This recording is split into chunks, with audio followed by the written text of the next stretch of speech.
દાતા, સમૂહ લગ્નના મુખ્ય દાતાના આપણે 11 લાખ રૂપિયા લઈએ તો 11 લાખના સમૂહ લગ્નના દાતા 1 વર્ષ 2 વર્ષ 3 વર્ષ નહીં, ગૌતમભાઈ હમણાં કીધું 2037 સુધીના સમૂહ લગ્નના દાતા નોંધાઈ ગયા.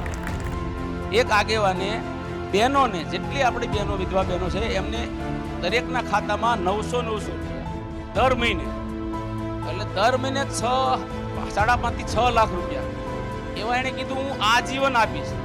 એવા આપણા સમાજના આગેવાન હર્ષદભાઈ બલર, એમને 3 વખત તો આપણેનો કાર્યક્રમ કરી નાખ્યો. 4-5 મહિનાના ભેગા 25 લાખ 20 લાખ 30 લાખ એવા આપણે 3 પ્રોગ્રામ કરી નાખ્યા.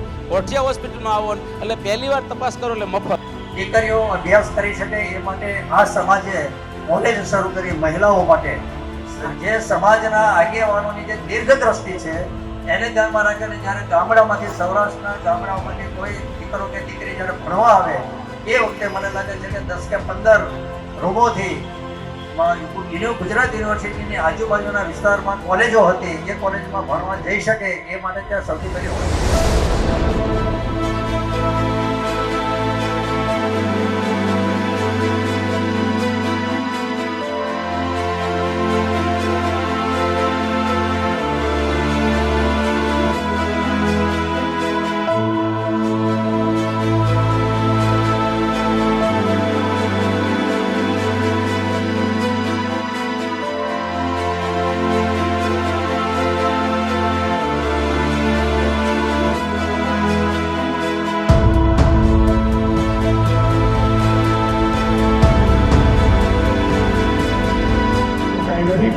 સમાજની વાત છે.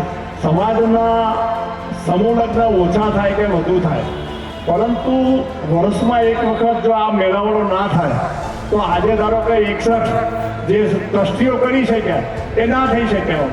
અમરેલી તાલુકાના ધારાસભ્ય આદરણીય કૌશિકભાઈ વેકરિયાને આપણા આજના કાર્યક્રમનું અધ્યક્ષસ્થાન તાળીઓથી સોંપીએ છીએ.